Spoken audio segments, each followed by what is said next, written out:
அனைவருக்கும் வணக்கம். கேசரி சிக்கலில் உள்ளதா? மண்ணை அள்ளி கேசரி மேல் போட்டது யார்? கேசரி சிக்கலில் சிக்கியதால் கடும் சோகத்தில் உச்சா நடிகரின் ரசிகர்கள். வாங்க இந்த காணொலியில் அதை பற்றி நம்ம விவாதிப்போம். இந்த நடிகர் விஜய் இருக்கார் பாருங்க, அவருடைய இந்த கடைசி படம் அப்படின்ற பெயரில் ஒன்று வந்துகிட்டு இருக்கு. அந்த வந்துகிட்டு இருக்கிற அந்த இதுக்கு ஒன்றிய அரசு தணிக்கை சான்றிதழ் இன்னும் வழங்கலைங்க. இன்னைக்கு சென்னை உயர்நீதிமன்றத்தில் இந்த படத்துக்கு தயவு செஞ்சு தணிக்கை சான்றிதழ் வழங்குங்க ப்ளீஸ் அப்படின்னு சொல்லி படத்துடைய தயாரிப்பு நிறுவனம் ஒரு அவசர வழக்கு ஒன்று தொடுத்திருக்காங்க. அந்த வழக்கின் விசாரணையின் போது உயர்நீதிமன்ற நீதிபதி பி.டி. ஆஷா அப்படின்ற நீதிபதி என்ன கேள்வி கேட்டிருக்காங்கன்னா, ஜனநாயகன் பட ரிலீஸை நீங்கள் ஏன் 10ஆம் தேதிக்கு தள்ளி வைக்கக்கூடாது, தை பிறந்தால் வழி பிறக்கவே அப்படின்னு கேட்டிருக்காங்க. இவங்க என்ன பதில் சொல்லியிருப்பாங்கன்னு நினைக்கிறீங்க? இங்கேருந்து 10ஆம் தேதி வரை பராசக்தி ரிலீஸ் ஆகுதே, முந்தின நாள் ரிலீஸ் பண்ணாதான் நமக்கு ஏதோ கொஞ்சமாவது ஓடும் படம். சிவகார்த்திகேயன் அவர்களுடைய படம் வேற 10ஆம் தேதி வருது, என்ன பண்ணுறது அப்படின்னு சொல்லிட்டு உச்சா நடிகரின் தரப்பு ரொம்ப நடுங்கி வேதனைப்பட்டிருப்பாங்க.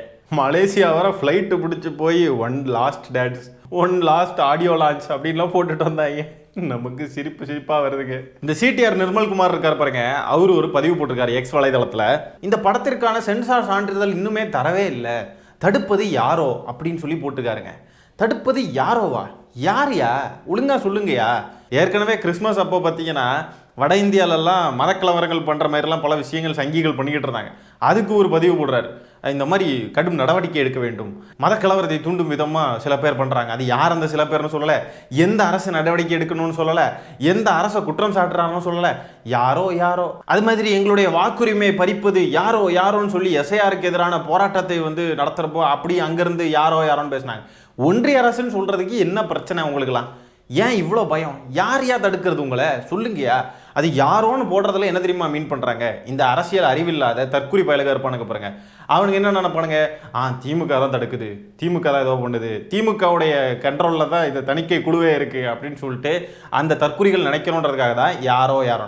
இவனுங்களுக்குலாம் நல்லா தெரிஞ்சிருக்கு பாருங்க, இந்த பைத்தியக்காரனுங்களுக்கு என்ன வார்த்தைகள் போட்டால் அவனுக்கு எப்படி ஏமாறுவானுங்கன்ட்டு. இப்போ 9ஆம் தேதிக்கு படம் ரிலீஸ் பண்ண முடியாத ஒரு சூழ்நிலை நிலவைக்கிட்டு இருக்கு மக்களே. இந்த அணில்களால் வடை சுட முடியாது. முதல் நாள் வசூல் எவ்வளோ தெரியுமா, எங்கள் தளபதிக்கு கடைசி படம் தெரியுமா அப்படின்னு வடை சுட முடியாத ஒரு நிலைமையில இருக்கானுங்க பாவம். ஒன்றிய அரசை பார்த்து பேசலாம்ல, மோடிஜியை பார்த்து பேசலாம்ல, ஒன்றிய அரசு உனக்கு என்ன பிரச்சனை, எங்களை பார்த்து பயந்துட்டியா அப்படின்னு சொல்லிட்டு பேசலாம்ல.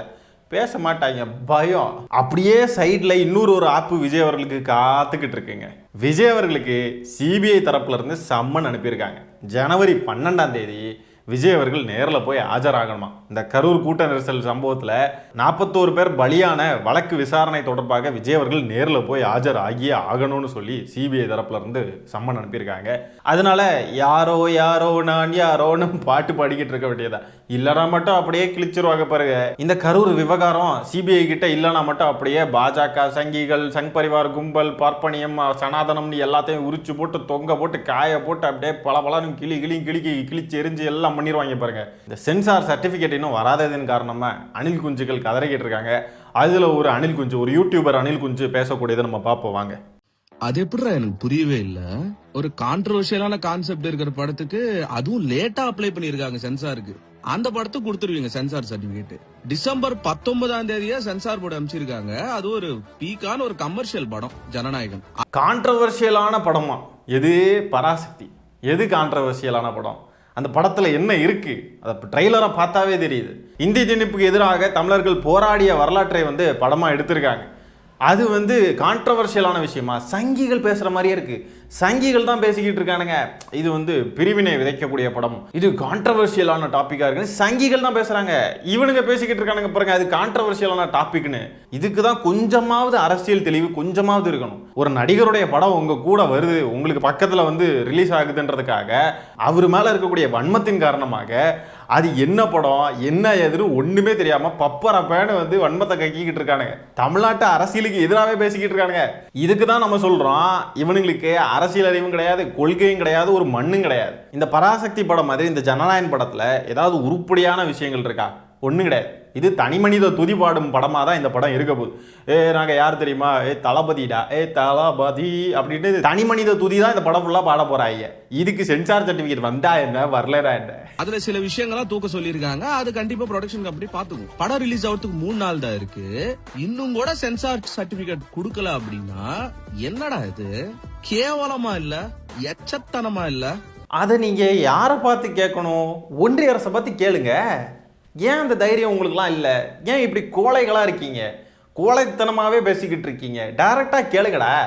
ஒன்றிய அரசே ஏன் இப்படி பண்ணிக்கிட்டு இருக்க அப்படின்னு சொல்லிட்டு கேளுங்கடா. இதுவே திமுக சம்மந்தப்பட்ட ஏதாவது ஒரு விஷயம்னு சொன்னால், தமிழ்நாடு அரசு சம்மந்தப்பட்ட ஏதாவது ஒரு விஷயம்னு சொன்னால் எப்படி கிடந்து உருளுன்னு ரோட்லலாம் கிடந்து உருளுவீங்க.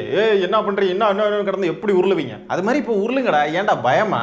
பக்காவா தெரியுதுடா, ஓப்பனா தெரியுது. இல்ல இங்க டாக்ஸிக்கா பேசணும்னா எல்லாருமே டாக்ஸிக்கா பேசலாம். பச்சையா தெரியுது.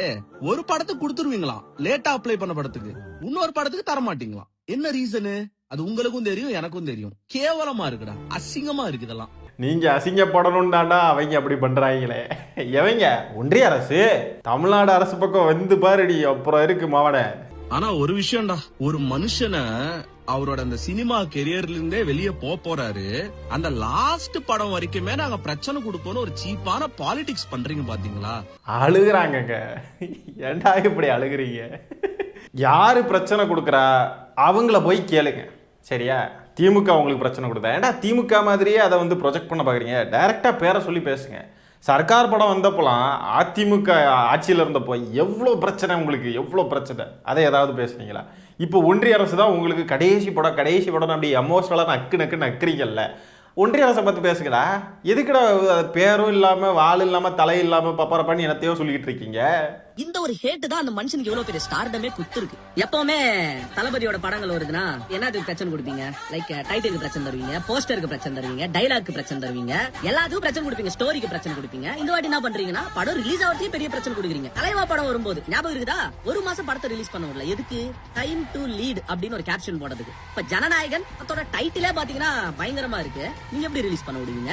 மக்கள் எல்லாம் முட்டாள நினைச்சுன்னு இருக்கீங்களா? அசிங்கமா இருக்கு. அவ்வளவுதான். இதுக்கு மேல என்ன சொல்றதுனே தெரியல. கேவலமா இருக்கு. கேவலப்படுங்கடா. கேவலப்படணும் தாண்டா இது எல்லாமே. ஆனா ஒண்ணுங்க, பாஜகன்ற பேரை சொல்லக்கூடாதுன்றதுல உறுதியா இருக்காருங்க. தலைவன் முதல் அத்தனை பேரும், யூடியூபரா இருக்கட்டும், தொண்டனா இருக்கட்டும், அத்தனை பேரும் பாஜகன்னு எவனும் சொல்லிடுறாங்கடா, நம்மளை தூக்கி போட்டு தொங்க போட்டு உரிச்சிருவாங்க அப்படின்னு சொல்லிட்டு பயந்து போய் கிடக்கிறானுங்க. சே, எவ்வளோ நெருக்கடிங்க. 9ஆம் தேதி படம் ரிலீஸ் ஆக முடியாது. அது ரிலீஸ் ஆகுமா என்னன்னு தெரியல. இங்கே வேற அங்கே சிபிஐ விசாரணைக்கு கூப்பிடுறாங்க வேற. சே, எவ்வளோ கஷ்டம் இல்லை? போங்க விஜய் ப்ரோ, நீதி வெல்லும்னு சொல்லிக்கிட்டே போங்க. நீதி வெல்லும் ட்வீட் போட்டுக்கிட்டே போங்க. நீதி வெல்லும்னு போட்டுக்கிட்டே போங்க. ரொம்ப ட்ரை பண்ணாங்க சிபிஐக்கு இந்த வழக்கு மாறிடணும், தமிழ்நாடு அரசு கையில் இருக்கக்கூடாதுன்னு. இப்போ சிபிஐக்கு போனதுக்கப்புறம் இப்போ கிடந்து கதறிக்கிட்டு இருக்காரு. ஐயோ, என்ன இந்த சிபிஐ நம்மளை போட்டு அடின்னு அடிக்கிறாங்க.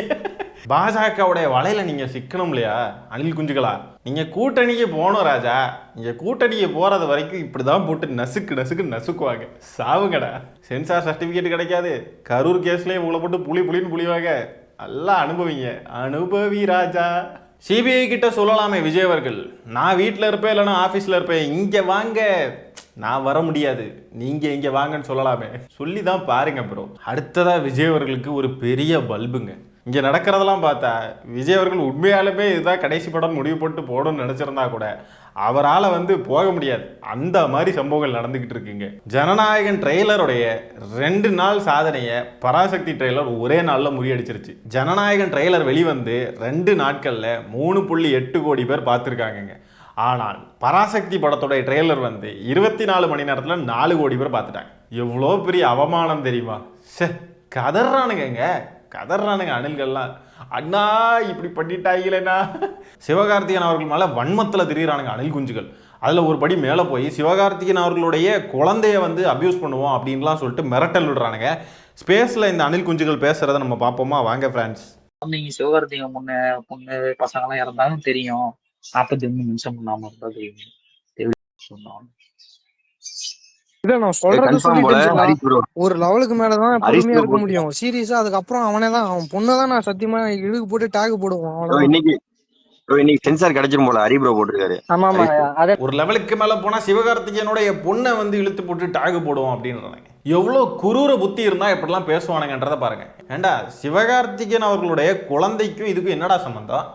ஏண்டா பைத்தியமாடா நீங்கள்லாம் கிறுக்கணுங்களா? முதல்ல சிவகார்த்திகேயன் அவர்களுக்கும் இந்த சென்சார் சர்டிஃபிகேட் சம்மந்தப்பட்ட விஷயங்களுக்குமே சம்மந்தம் கிடையாது. அவரு ஒரு நடிகர், அவரு படம் நடிச்சிருக்காரு, அவர் பாட்டுக்கு நடித்த படம் வெளியே வரப்போகுது, அவர் பாட்டுக்கு அவங்க வேலையை பார்த்துட்டு இருக்காங்க. இவனுங்களுக்கு பாருங்க அவ்வளோ இன்செக்யூரிட்டி. இவங்க படம் நம்ம கூட வருதே அப்படின்ற இன்செக்யூரிட்டி. நம்ம அண்ணன் படம் வந்து 9ஆம் தேதி வராமல் என்ன ஆக போதோ தெரியலையே, சிவகார்த்திகேயன் படம் முன்னாடியே ஓடிச்சுன்னு சொன்னால் நம்ம அண்ணன் படம் பிறகு ஓடாமல் ஆக வாய்ப்பு இருக்கே அப்படின்னு ஒரு பயம், இன்செக்யூரிட்டி. சிபிஐ என்கொயரிக்கு வேற விஜய் போக வேண்டியது இருக்கு, அதை நினைச்சு வேற பயந்துக்கிட்டு கிடக்குறானுங்க. யூடியூப்ல பராசக்தி ட்ரெய்லர் வந்து ஜனநாயக ட்ரெய்லரோட பயங்கரமாக ரீச் ஆயிடுச்சு அப்படின்றது வேற இவனுங்களுக்கு அடுத்த இன்செக்யூரிட்டி. எல்லா இன்செக்யூரிட்டியும் தூக்கி வச்சு சிவகார்த்திகேயன் அவர்களுடைய குழந்தை மேலே காட்டணும்னு சொல்லிட்டு வெறி பிடிச்சி போய் நிற்கிறாங்க. குழந்தைங்களை பற்றி ஆபாசமாக நாங்கள் பேசுவோம் அப்படின்றத புதுவெளியில் பேசுகிறானுங்க பாருங்க. எவ்வளோ தைரியம் இருக்கணும் இவனுங்களுக்குலாம். இந்த படத்துக்கு சென்சார் சர்டிஃபிகேட் முடிஞ்ச அளவுக்கு லேட்டாக கிடைக்கணுங்க, அதுதான் என்னுடைய விருப்பம். இவனுங்களுடைய இந்த புத்திக்கு இப்படி தான் நடக்கும், இப்படி தான் நடக்கணும், இதுதான் சரி. விஜய் அவர்களுக்கு பொங்கல் டெல்லியில் தான் கொண்டாட்டம், நல்லா கொண்டாட்டமாக இருக்க போது அணில் குஞ்சுகளுக்கும் செம கொண்டாட்டமாக இருக்க போது பாருங்க. ஜனவரி 12ஆம் தேதி நம்மெல்லாம் பாட்டு போட்டு கொண்டாடுறோம், அலங்கார பந்தலிலே பாட்டு போட்டு நம்மெல்லாம் வெறித்தனமாக கொண்டாடுறோம் ஃப்ரான்ஸ். இவனுங்க தூய சக்தியா பார்த்தீங்கல்ல, சிவகார்த்திகேயன் அவர்களுடைய பொண்ணை நாங்கள் இழுத்து போட்டு பேசுவோம்னு சொல்லிட்டு பேசுகிறானுங்க. இவனுங்கெல்லாம் தூய சக்தியா. அரசியலுக்கு வந்ததுக்கு அப்புறமே கூட இப்படி இருக்கானுங்கன்னா, அரசியலுக்கு வர்றதுக்கு முன்னாடி அஜித் சார் அவர்களுடைய ஃபேன்ஸையும் அஜித் சாரையும் என்ன பாடுபடுத்தியிருப்பானுங்க, இவ்வளோ மோசமாக பேசியிருப்பானுங்க. அஜித் சாருடைய குழந்தைங்க என்ன பாடுபடுத்தியிருப்பானுங்க இல்லையா? இதெல்லாம் வாக்கு அரசியல்ல பாதிக்கும்ன்ற அறிவு கூட இவனுங்களுக்கு கொஞ்சம் கூட இல்லை பாருங்க. அவனுங்களுக்கு ஆப்பு சொருகிட்டு இருக்கானுங்க.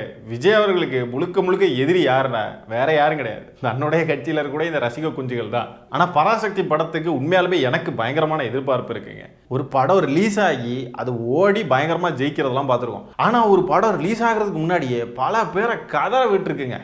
அது இந்த பராசக்தி படம் தான். அணில் குஞ்சுகளாக இருக்கட்டும், சங்கிகளாக இருக்கட்டும், அத்தனை பேரும் கதறிக்கிட்டு இருக்கானுங்க. அணில் குஞ்சுகளை அவனுங்களுக்கு போட்டின்னு கதறிக்கிட்டு இருக்கானுங்க. சங்கிகள் பார்த்தீங்கன்னா இந்த படம் பிரிவினை விதிக்கும் படம், இது வந்து மொழியை வைத்து பிரிவினை உண்டாக்கும் படம் அப்படின்னு சொல்லிட்டு கதறிக்கிட்டு இருக்கானுங்க. இப்படி கதற விட்டதுலேயே இந்த படத்துடைய பாதி வெற்றி அடங்கிருச்சுங்க. மீதி வெற்றி இந்த படம் ரிலீஸ் ஆனதுக்கு அப்புறம் அந்த படம் எப்படி இருக்குன்றதை பொறுத்து இருக்கு.